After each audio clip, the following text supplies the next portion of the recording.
Assalamualaikum warahmatullahi wabarakatuh. Kembali lagi ke channel saya, Ismail Ternak. Sudah ada 1 mingguan kita tidak upload video karena memang kita lagi sibuk membersihkan kandang, juga sibuk untuk penjualan ayam. Jadi ayam kita sudah banyak yang kosong. Ini kemarin ada indukan Elba, ini sudah kita pindah ke kandang koloni sistem postal semi umbaran.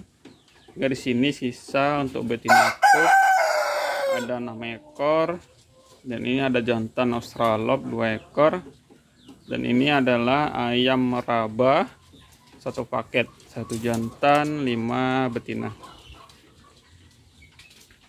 Ini ada jantan-jantan dari hasil silang Australorp kali Elba. Seperti ini bentuk warnanya. Ini adalah Australorp kali Elba. Ini usianya sudah kurang lebih 2 bulan. Ini bobotnya sudah 8 sampai 1 kilo. Jadi ayam di kandang saya sudah habis ya. Kemarin KUB-nya sudah habis. Sudah tak ada lagi KUB-nya, dan ayam kacuknya juga sudah habis. Jadi untuk kemarin teman-teman yang meragukan tentang penjualan ayam kacuk yang disebabkan oleh postur dan juga ukuran kaki yang terlalu besar, dan ternyata pengepul itu menerima, dan juga mereka tidak mempermasalahkan tentang ukuran kaki yang terlalu besar ataupun bodi yang terlalu besar, karena untuk ukuran warna kaki dan juga warna bulu ayam kacuk itu sudah sangat masuk untuk daerah saya. Jadi tidak ada istilah ayam tidak laku, nggak ada ya, karena KUB sendiri pun yang full hitam kemarin itu juga laku, dan alhamdulillah kacuknya juga sudah laku. Jadi kandang kita sudah kosong, ini sudah kita bersihkan. Jadi tinggal indukan daripada ayam Elba dan jantan White Leghorn. Dan juga ada merawang sekarang lagi saya liar di luar, ini kandangnya. Jadi saya buka pintunya seminggu sekali agar ayam bisa bebas berkeliaran di luar. Dan juga ada Australorp usia 3 bulan. Dan nanti akan saya jadikan sebagai calon indukan. Dan ini ada indukan Australorp kita, masih ada dan masih produksi. Dan untuk anakannya alhamdulillah selalu laku. Jadi nggak ada istilah ayam itu tidak laku ya. Yang paling penting adalah bagaimana cara kita mempromosikan ayam-ayam kita.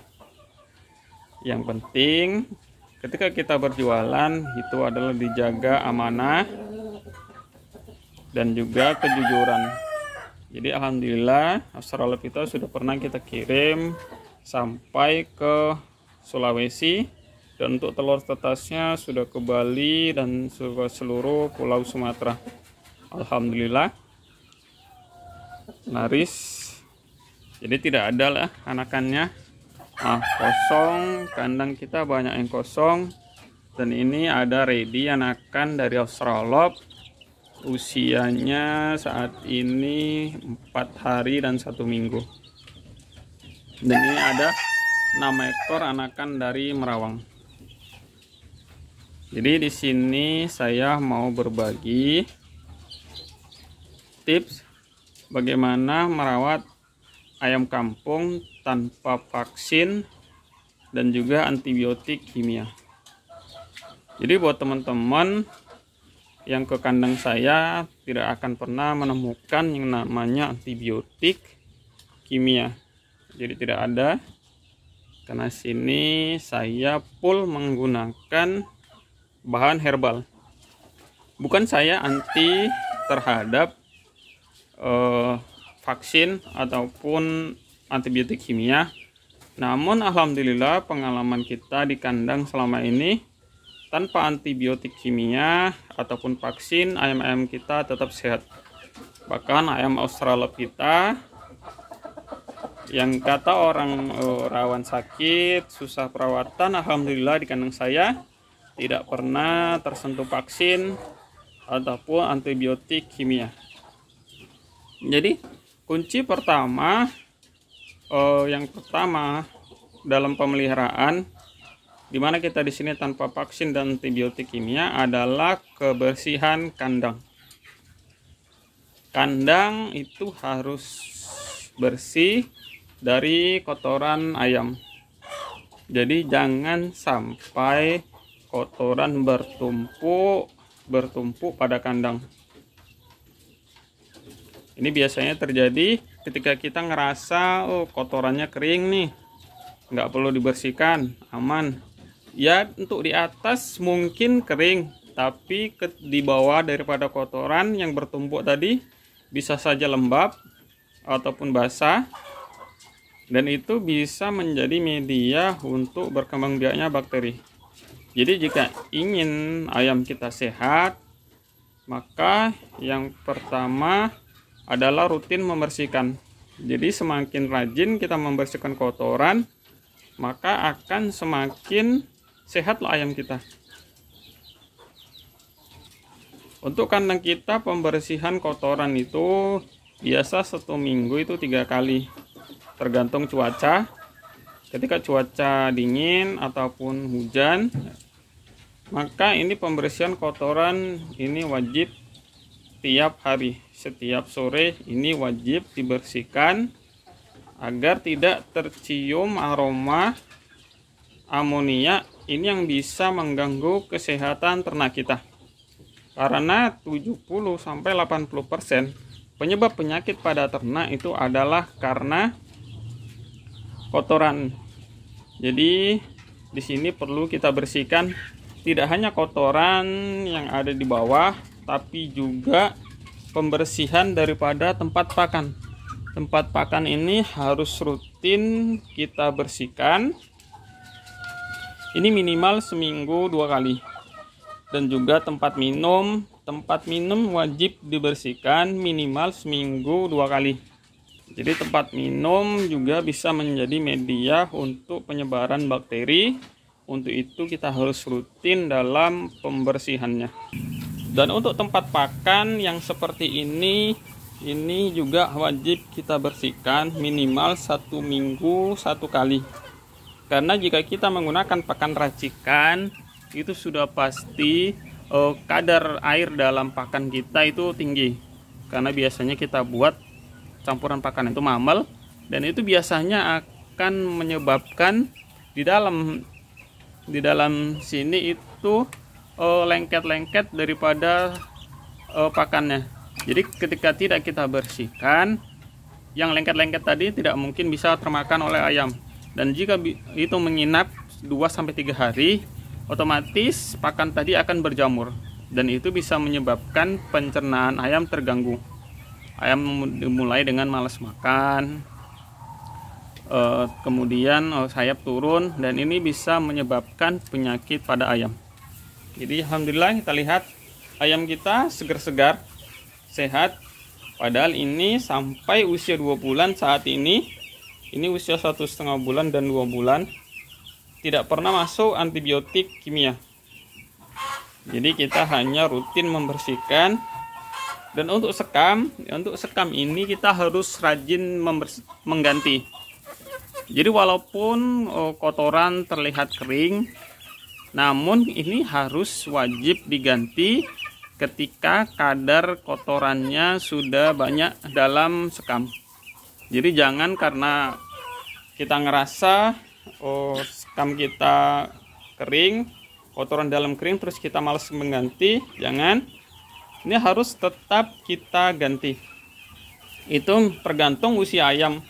Jika usia ayam sudah sebesar ini, maka ini 1 minggu sekali itu minimal wajib kita ganti. Jadi untuk ukuran kandang kapasitas 100 ekor ini saya isi sekam 1,5 goni. Jadi ketika 1 minggu ini langsung saya ganti. Dan ketika diganti, untuk sebelum kita tabur sekam yang baru, Ini kita tabur dulu dolomit dengan tujuan untuk membunuh bakteri ataupun mengurai amonia yang menempel pada sekam, pada lantai. Karena di sini lantai saya menggunakan semen kasar, jadi seringkali kotoran itu menempel yang sulit dibersihkan. Makanya kita tabur dulu dolomit agar amonia tadi bisa ditekan.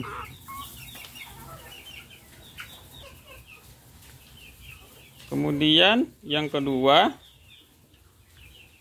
adalah pemberian jamuan. Jadi jamuan sudah sejak zaman dahulu itu dipercaya mampu meningkatkan antibodi pada ternak.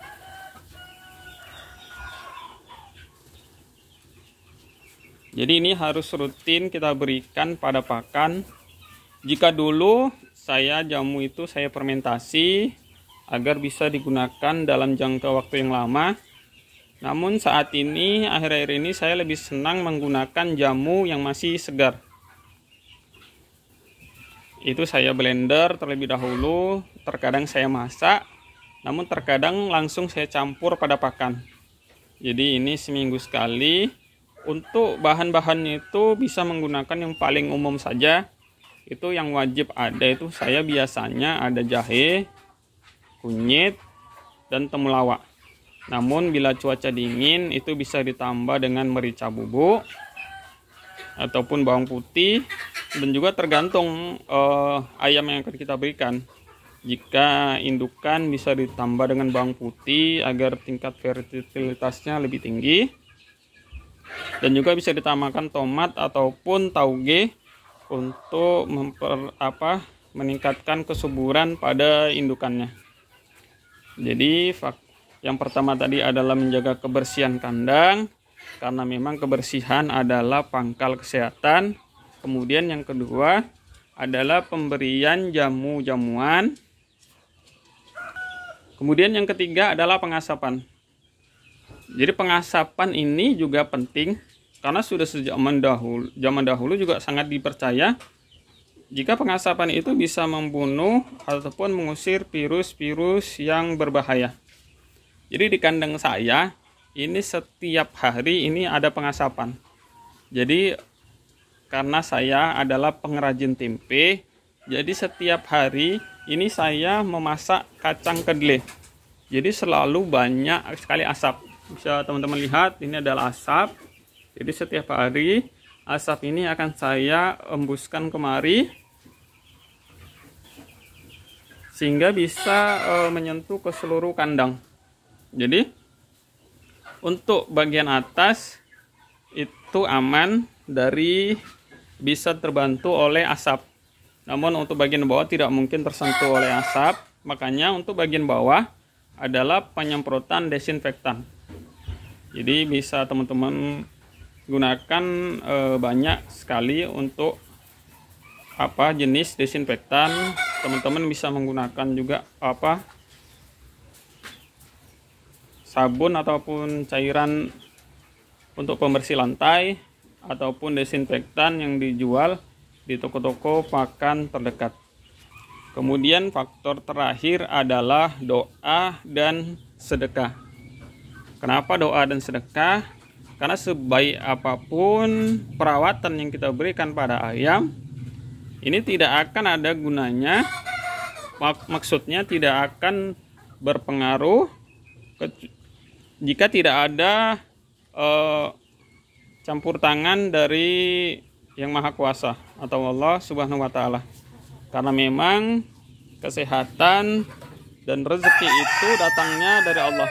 Jadi perlunya kita untuk berdoa agar ternak kita sehat-sehat. Dan juga penting sekali untuk bersedekah. Kenapa?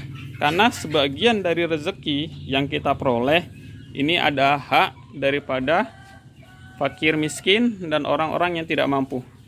Jika hak mereka tidak kita berikan, maka bisa jadi ayam kita akan sering terkena penyakit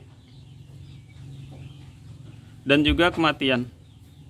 Karena ada namanya zakat daripada penghasilan, dan itu harus kita keluarkan. Nilainya adalah 2,5%. Meskipun sedikit, tetap kita berbagi pada orang-orang ataupun mereka yang membutuhkan. Jadi alasan saya tidak menggunakan vaksin bukan karena saya anti, namun karena memang saya adalah peternak mandiri yang skala rumahan, di mana populasi ayam tidak begitu banyak. Jadi saya merasa belum begitu perlu untuk menggunakan vaksin. Jadi terserah teman-teman, karena memang vaksin itu adalah pilihan, karena tujuan kita adalah sama, untuk membuat ayam kita sehat. Bila teman-teman yakin dengan vaksin ayam akan aman, silahkan. Namun bila tidak, maka poin-poin yang saya berikan tadi itu bisa menjadi rujukan teman-teman agar ayam kita sehat meskipun tanpa vaksin dan antibiotik kimia. Jadi di kandang saya untuk antibiotik itu sangat jarang saya gunakan. Karena apa? Karena menurut saya kebersihan kandang itu adalah yang paling utama. Jadi kandang harus bersih supaya kita ayam kita tetap sehat dan juga tetap produktif untuk indukannya. Jadi untuk kandang indukan, liternya itu perlu diganti 2 minggu sekali. Karena untuk kandang indukan saya ini semi umbaran saya buat.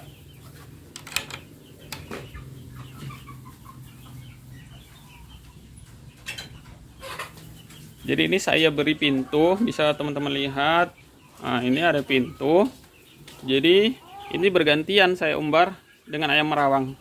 Jadi sekarang ini ayam merawang saya umbar, nanti besok gantian ayam elbanya yang saya liarkan. Jadi agar indukannya tetap sehat, bisa mencari kekurangan daripada pakan itu di alam. Jadi sekian dulu tips sehat dari saya. Sehat ayam tanpa vaksin dan antibiotik kimia. Jadi sekian dulu sharing saya, semoga bermanfaat. Assalamualaikum warahmatullahi wabarakatuh.